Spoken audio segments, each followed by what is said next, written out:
Well, good morning, everyone, and welcome back to day 3 of the NWR Communications Small Cap Investor Conference. On the call this morning, we have AML3D. Now, AML3D was established to commercialise wire additive manufacturing, which is an emerging innovative metal additive manufacturing technology for the cost-effective production of large, high-performance metal components and structures.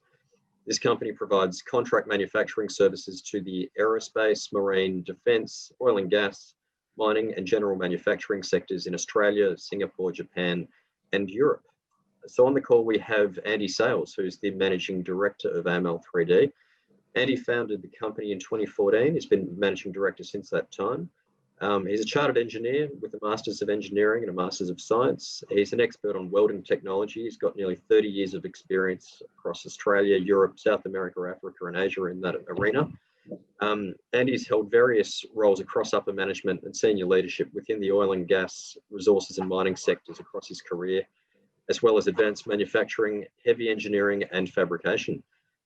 So for anyone on the call, the way to submit questions is via the Q&A panel at the bottom of your screen, and we'll address them at the end of Andy's presentation. So with that, Andy, over to you. Yeah, thanks, Tim, and thanks for the introduction. Look, welcome everybody, and thanks for taking time out of your day to listen to our story today in this presentation. As Tim said, my name is Andy Sales, and I'm the Managing Director of AML3D. We listed the company, as some of you probably know, 6 months ago, and we're already making inroads into disrupting the traditional subtractive metal fabrication, which includes casting, forging and machining, billet machining technologies. Look, I thought I'd just touch on my background. I think Tim gave a great overview of my background, so he's probably stolen most of my thunder, but just one key aspect to my background is over the years in oil and gas, I've been mainly involved in quality engineering, which includes, delivery of quality products, quality systems in the engineering, manufacturing and fabrication space. And this is one of the key highlights of what the company focuses on is quality products. One of our initial milestones prior to commercialising this technology was to achieve quality accreditation. My experience in the oil and gas sector and mining sectors over the years equates to key suppliers having those key quality processes and quality outcomes for the products they provide. So look, hopefully the presentation today will provide you with some key insights as to why our technology, the wire arc additive manufacturing technology, is a game changer in the metal fabrication space, as well as providing you with an understanding of not just the potential scale of the fabrication market globally, but how we plan to gain a material share of this market and cost effectively. So I'll move on to the next slide. That's the disclaimer slide. It's a standard disclaimer, which I'll let you read in your own time. Just wanted to go to the next slide and just briefly comment on our Alchemy printing unit, which hopefully gives you an idea of the footprint of the Alchemy cell and what we provide to our customers and what the system looks like. There are a couple of videos and photos on our website and around the internet, but it really does sort of highlight the fact that this unit is very scalable, and it's a piece of technology that is very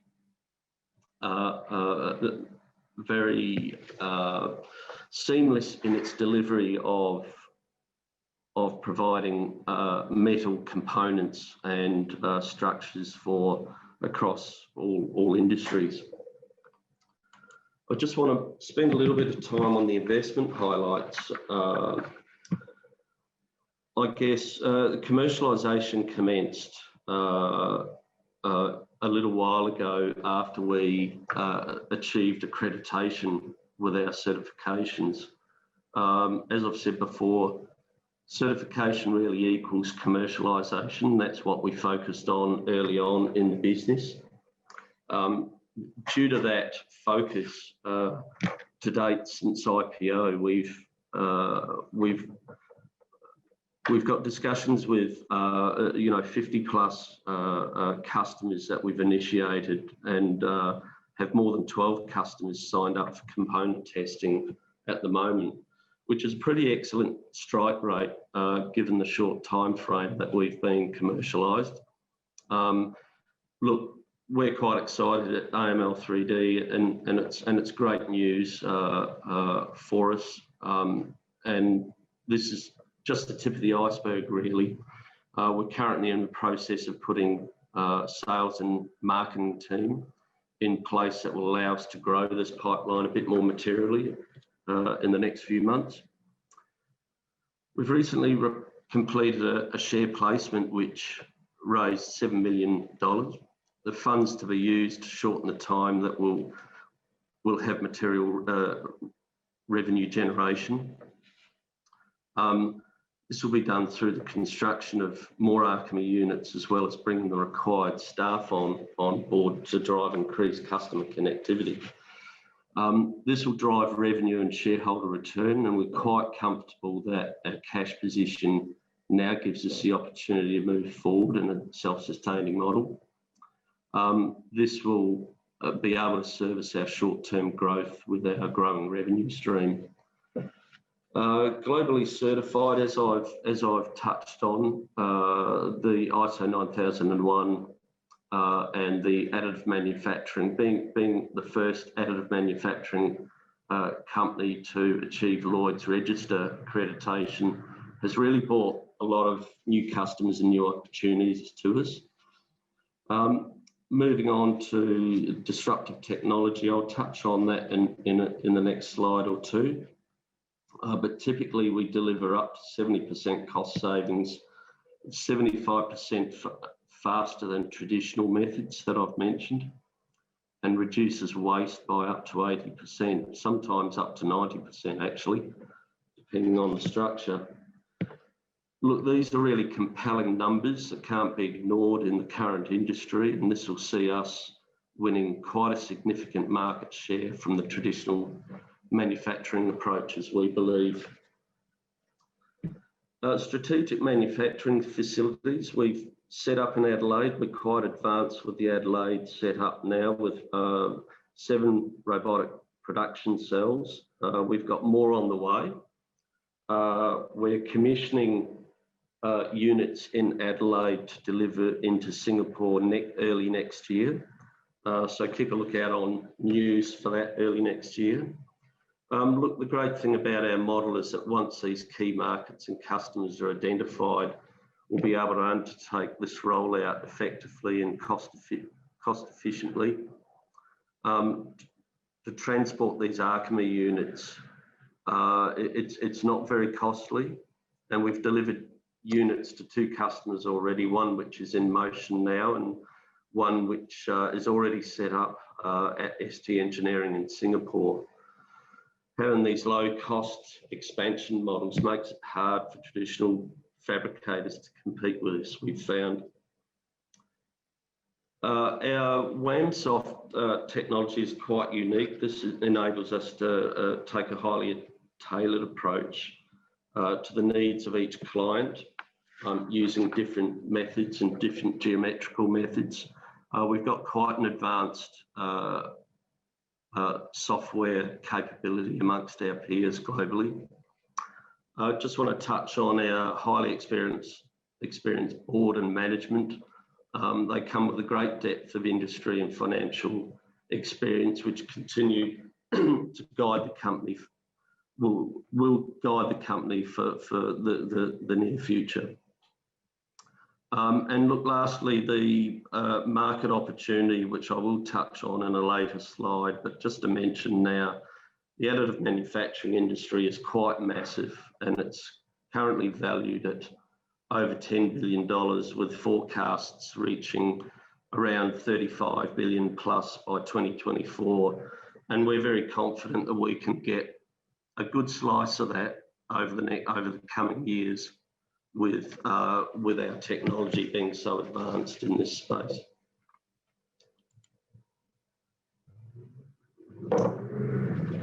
So with that, what is the Wham technology? Well, Wham technology is a technology that delivers wire through a plasma arc. That plasma arc melts the wire to form solid beads. These beads solidify to produce layer upon layer sequentially to form geometrical shapes, which then result in developing components. The majority of these metals we do are proven to be stronger than cast and forged parts and billeted materials. And our technology allows us to make bespoke products for customers without having to make material capital investments like tooling and long lead times for casting and forging facilities overseas. The process is 75% faster than current traditional methods, and is efficient with part consolidation to save waste, time and logistical costs. It's also much more sustainable and environmentally friendly, generating 80% less material waste.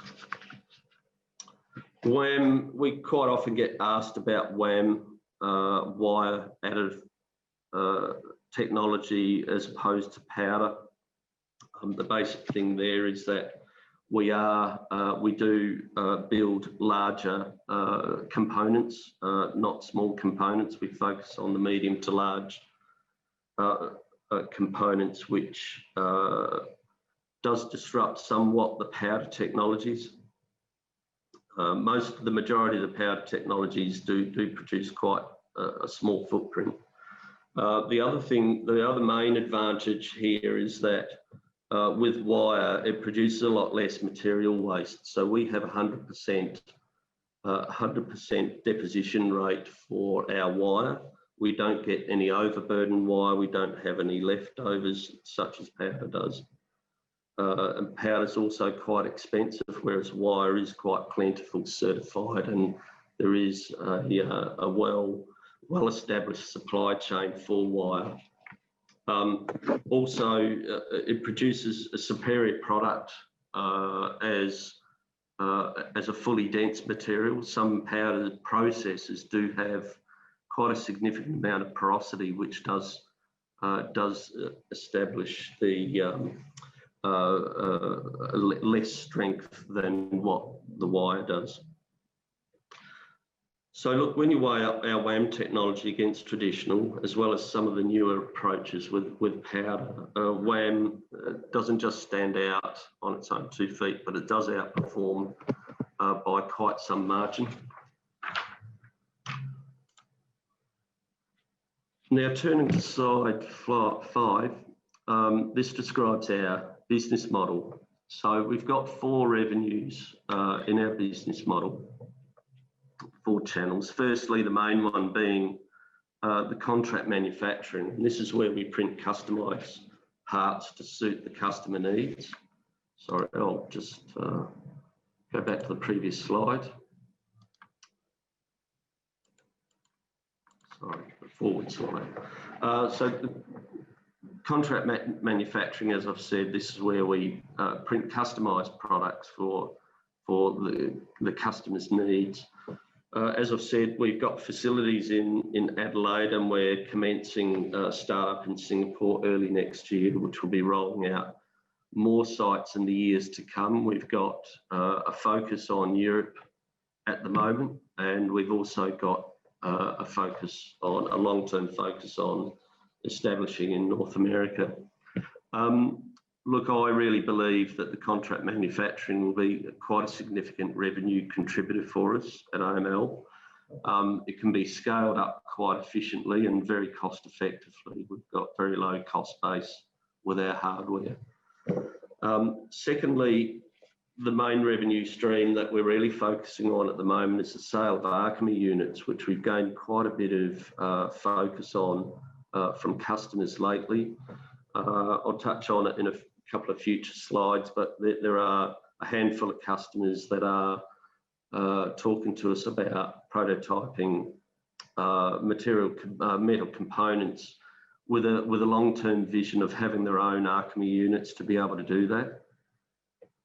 So look, that's quite exciting for us. We're in negotiations with a couple of very good leads at the moment, and especially one in South Australia, which we're quite happy about, to support local South Australian and Australian sovereign capability. Based on these Archemy sales, the idea is that does create long-term ongoing revenue, such as the licensing and the technical support services and maintenance. So it's very much a recurring annuity style revenue stream that we've got modelled there. And lastly, consumable supplies, and this is what fits in under our quality certification. So customers buy our Archemy units off us, we supply the wire in a certified under our certification and accreditation to Lloyd's. So as you can see, this has got quite a lot of potential for significant annual revenue, and with Archemy sales especially going into next year, we're quite excited about. Just to quickly focus on and convey the target markets that we're looking at. Mainly marine, defence, general engineering, mining and oil and gas are the key ones that we have been focused on. These are very large markets, obviously, but what we're quite proud of at the moment is that we've actually delivered parts into every single one of these. Aerospace, it's non-fly parts. They are, just to be clear, they are sort of ground supporting auxiliary type parts, but we do have a long-term view of aerospace parts once that aerospace industry does get back up and cracking again. Just move on to slide 7 and just touch on the market outlook. The market outlook for additive manufacturing is quite exciting. As you can see, you know, it was only about a decade ago that you know, we were less than $10 billion, or actually less than $5 billion annually. This is a 2019 dated research. Waller's is coming out with another one at the end of this year, actually. And we don't expect the trend to discontinue. We expect it to continue exponentially, and we're quite excited about that. And we're seeing that through uptake and inquiries through our customers. And look, while there are a number of competitors out in the market with competing technologies, I firmly believe that our technology is one of the leaders in our space, based on our advanced accreditation status. And we're able to fabricate our products in a more timely and cost-effective manner than some of our other competitors globally. So we think that we're very well placed to grow in line with these forecasts in the future. So moving to slide 8, a quick look at our current customer pipeline. I haven't got customers in detail here. I do have a couple in the next couple of slides that I'll talk about. But look, in a short space of time, since the IPO in April, we have initiated quite a lot of inquiries. We are upscaling with more personnel, but in a very measured way. They'll be targeted with revenue focus, with customer focus in each of the industry spaces. And we're very confident that this conversion rate from 50 down to 12 or 50 through to 12 with actual component testing, that this is going to boost our sales going into next year. We expect quite a high proportion of our current mandates to lead to commercial agreements as well, for that ongoing manufacturing of products and including some alchemy sales in there next year. Just to talk about a couple of our key customers, Austal have been a long-term supporter of our technology. They've been engaged with us for a couple of years now. Initially in the first year, the first 12 months of engagement was more a look over our shoulder, see what we're doing. We shared mechanical strength data and focused on some aluminium products and aluminium grades, which they were very interested for their shipbuilding capabilities. They obviously construct quite a number of not only commercial vessels, but also defence vessels over in the US. So we're quite excited to have that relationship with Austal.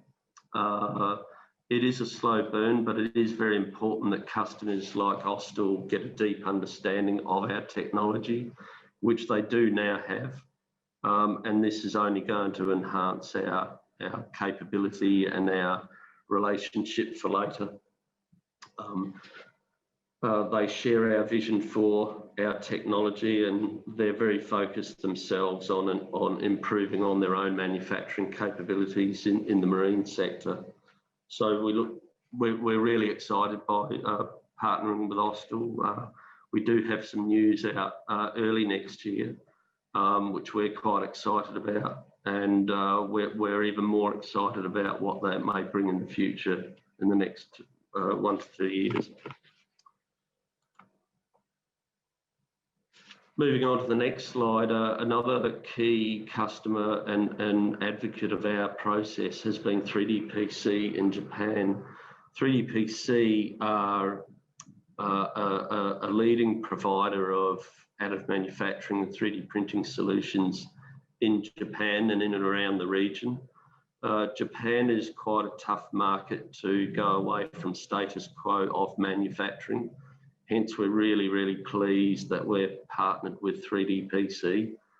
We've got a strong relationship with them. They've been a customer for a long time now. We've built on that relationship.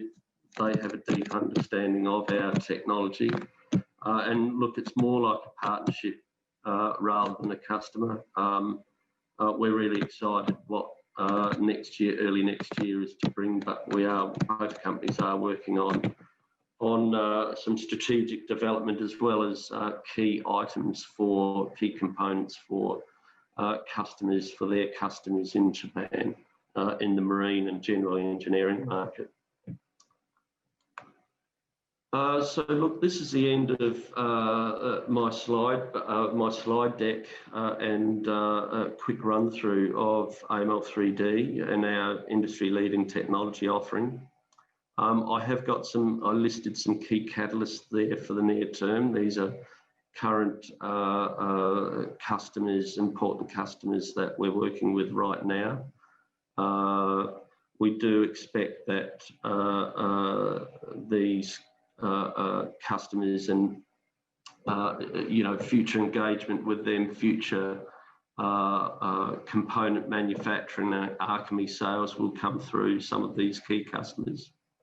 Look, we're well positioned for an exciting year next year, and we really do look forward to updating shareholders and investors very soon.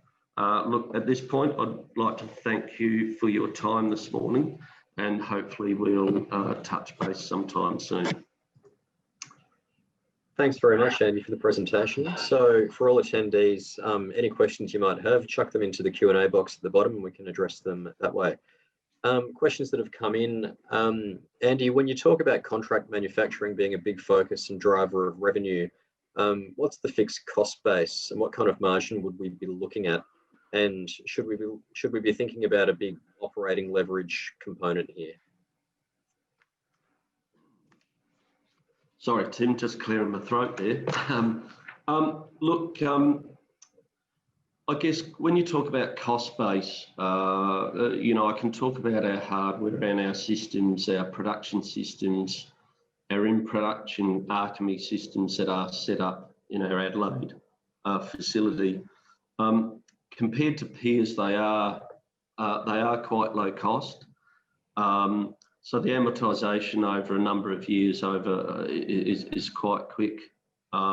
So therefore, that keeps the cost base low for the offering to customers in that contract manufacturing space.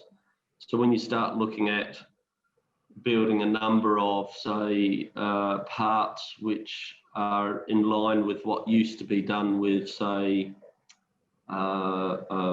forging or castings, as long as the number is up there, there is quite an advantage due to that low cost base. Still provides a very good margin for us. I guess that's probably about the crux of it there. Tim, was there, sorry, I think I might have missed another part of that question. So, no, I think the other question, the other element was the operating leverage. But I think that's okay. Yep. Are you able to talk to that? Yeah, I think probably question back in what context with the operating leverage. I guess there's probably a couple of key aspects there. One is our own operating leverage, but then another one can then be operating leverage when using an Archemy on site. So look, there's not a huge cost base once you get these systems set up. They don't draw a lot of power. It is quite low cost. They do need a couple of people to operate it in and around. But once you do sort of repeated manufacturing of parts, it's really just a watch-keeping scenario because the system is very, very repeatable, hence very, very scalable. No worries. So just looking again at Archemy, Andy, so when you sell one of these units, how hard is it for the purchasing company to find someone to run the unit, and how much dependence do they then need back from AML3D in relation to running the machine? I guess the operation of the machine isn't very, the skill levels aren't that high, not as high as what you'd believe. We offer technology backup in terms of the metallurgy, the assistance with certification of the parts. In terms of actually planning for a part to be done by a customer, the software is fairly straightforward and takes the engineer or the operating engineer through the process through a sequential method of taking a standard electronic drawing, digital drawing, slicing that up, producing the code to then actually go forward and print the actual part itself.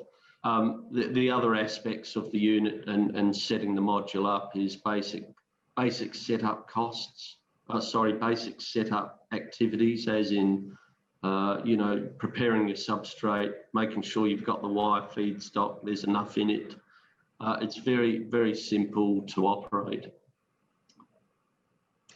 Excellent, Andy. There's a few questions that have come in about the macro side of things. Are you expecting tailwinds from a likely post-COVID infrastructure spend? And could you comment on the federal budget in Australia, which includes an investment of up to 1.5 billion over 4 years for the modern manufacturing strategy? Yeah, we're quite interested in that and excited to hear that. That's something that we're looking into currently at the moment, and how we strategically place ourselves for use of to be included in that federal announcement. I think it's a great initiative, and it's only going to help companies like us, technology companies who are out there disrupting standard manufacturing technologies. So we're quite excited by that. I think the other part of the question initially, Tim, was the first part of the question, sorry. The other part of the question prior to the budget component was more, are you expecting tailwind from likely post-COVID infrastructure spend? I suppose it's a sort of yeah. I guess look, we haven't. It's a really hard one to judge. You know, a lot of these projects, especially in Australia, that we've been dealing with, have probably just moved sideways more than had any sort of halt or cancellation to them. Look, we've actually had conversations from customers, look, both nationally and sort of in that Asian region, who've had situations where they've had to come to us and look at alternative manufacturing methods because some of the casting and forging shops closed down in Italy, for example. So